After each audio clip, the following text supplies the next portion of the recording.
Hello Guardians and welcome back. We've got some breaking news. So we have a little ARC 3.0 preview. It starts off by saying, with inspiration from Crank 2, high voltage ARC 3.0 is all about speed and impact. There's also an article attached, so let's jump right into it. Alright, bring the thunder inside ARC 3.0. Like the inevitable lightning storms that follow storm clouds, ARC 3.0's time has finally arrived. ARC is really just go fast and hit stuff. Everything is built around moving forward and enabling aggression and those abilities. Before we dive in, let's talk about the buffs and debuffs. First up is the new buff Amplified, which is the key to the ARC 3.0 experience. An amplified Guardian is faster, both in terms of movement speed and in terms of their weapon handling. Players don't need to equip any specific aspects or fragments to become amplified. By default, all ARC classes become amplified after rapidly defeating targets with any ARC damage. After sprinting for a few seconds, an amplified Guardian will gain another boost in speed, gaining a sizable PvE damage resistance buff and enabling an even longer slide ability. Even if a player is no longer amplified, as long as they keep sprinting, the speed booster buff will stay active. On the debuff side, ARC 3.0 is bringing two to the party, Blind and Jolt. Blinded opponents in PvE won't be able to see, naturally, and will also be disoriented and unable to fire their weapon. In PvE, the blinded opponents will have their screen whited out and their HUD removed for a short period of time, alongside a ringing audio effect, simulating the ringing in the ears after a flashbang explodes. Jolted opponents who are damaged will periodically send slivers of chain lightning out to nearby enemies, damaging them in the process. ARC 3.0 will also focus on ion traces, which were previously available only to the Middle Tree Warlock, now available to all. Traces are objects that, when collected, will add energy for all your abilities. Alright, let's go down to the individual subclasses. The Hunter's Arcstaff Super is returning. With Arcstaff, Hunters will be able to block and deflect projectiles with a press of a button, as well as perform an air dodge where, upon dodging, the Hunter is more resistant to incoming damage. But one super just didn't seem like enough to our team, thus the introduction of the brand new Arc-themed super, the Gathering Storm. Here the Hunter leaps into the air, hurling their staff into the ground or into an unlucky enemy like a spear. Upon impact, the staff emits a damaging burst that jolts nearby enemies. Soon after, a giant bolt of lightning strikes the staff and overcharges it, creating a large damage zone around it for several seconds. While overcharged, the staff sends out arc lightning to damage any enemy that moved near it. On the melee side, the team kept the Hunter's Combination Blow ability. Kills with the Combination Blow will refund the dodge energy, increase melee damage, and restore a small amount of health, allowing skilled Hunters to chain their dodges and melee attacks. In addition, the Disorienting Blow melee returns, blinding opponents with a devastating palm attack, while also now amplifying the Hunter along the way. Hunters will also be able to choose from 3 arc aspects to customize their tactical style. Flow State. Defeating a jolted opponent causes you to become amplified. When amplified, the Hunter's dodge will recharge faster and make you more damage resistant, and you have quicker reload times. Tempest Strike allows the Hunter to perform a sliding melee that launches an arc wave along the ground, dealing significant damage and jolting enemies in its path. Okay, so we've seen Tempest Strike before, and then the last one, Lethal Current. After dodging, the Hunter's melee lunge range is increased, and their next melee attack jolts the target and creates a damaging lightning aftershock. When used with Arcstaff Super, after dodging, the Hunter's next staff light attack hits twice. In addition, hitting a jolted enemy with a melee attack will blind them.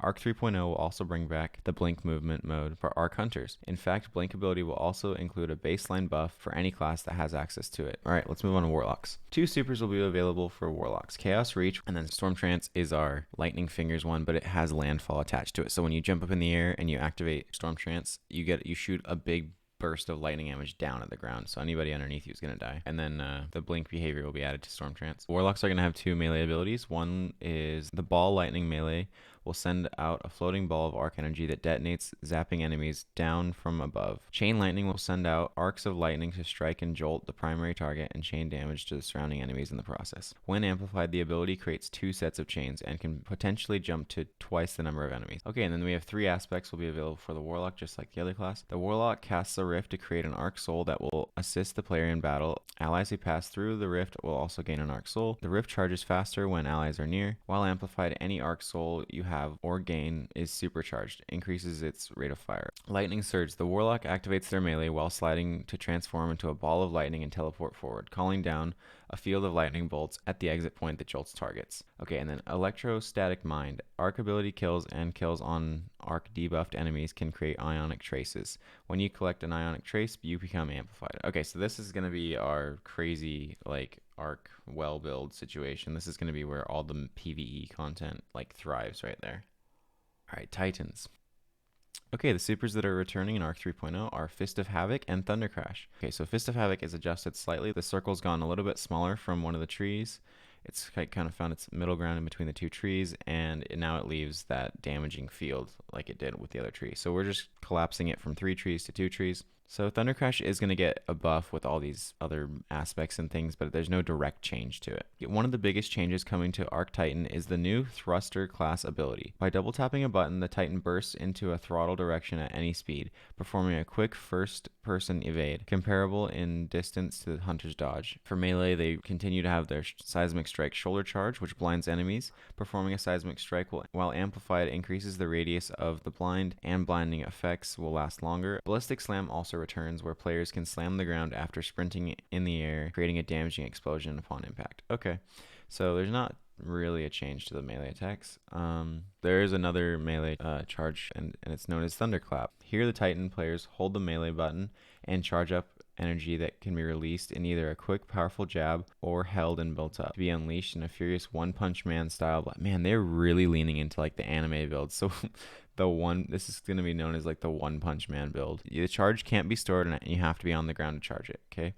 The damage is significant. At 90% charge, will one-shot a Guardian in PvP, but the reward will be balanced by the time it takes to build up the charge to that level. So you have to remain stationary. So it'll be interesting, but it's not going to be anything insane. Here's the aspects. This one's called Touch of Thunder. Improves arc grenades in the following ways. Flashbangs fires an additional blind impulse on its first bounce. For pulse grenades, when the grenade damages an enemy, it creates an ionic trace for the Titan. Pulse grenade damage increases over time as the grenade lingers after impact. Lightning, grant an additional charge of lightning grenade and jolts targets on initial blast. Storm, creates a roaming thunder cloud that moves and tracks enemies, firing lightning bolts at the ground underneath it. Similar to Stasis Hunter's Silence and Squall. Juggernaut, while sprinting with full class ability energy, the Titan gains a frontal shield that blocks incoming damage.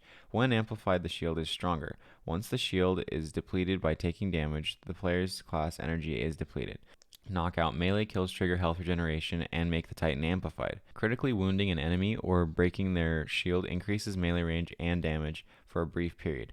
Titan's base melee becomes arc empowered while knockout is active. That's all the specific subclass aspects, but now we're going to move into some fragments that we can check out before the reveal. Spark of Beacons. When the player is amplified, arc special weapon kills create a blinding explosion. Spark of Resistance. When surrounded by enemies, the player has increased damage resistance. Spark of Momentum. Sliding over ammo will reload your weapon and grant a small amount of melee energy. Sliding over heavy will also increase the amount of energy granted. I can already see this Spark of Momentum thing being super, super annoying for shotgunners, because they're going to slide over it, they're going to get their melee, and they're going to have their shotgun ammo reloaded. So it's just going to be so crazy how fast things are going to get in the Crucible. Spark of Shock. The player's arc grenade jolts enemies. We know what jolt does, but we'll have to see how effective it is in game. So basically that was our full look at Arc 3.0 in text form. So we don't actually know what everything does quite yet, but I mean, we get a really good idea of how everything's going to work. It looks like it's going to be a ton of fun, mainly for Crucible and shotgunners, but I think shotguns are at a pretty healthy state right now, feeling nerfed. So I think that Arc will definitely buff them, but I think it's going to be at a cool state when it does come out. Thank you so much for watching, Guardians. If you enjoyed or found any of this content helpful, please hit that subscribe button. We're really small, but we're growing fast, and I'm so grateful for all of you who have been watching and who've been subscribing, and I hope you have a wonderful day.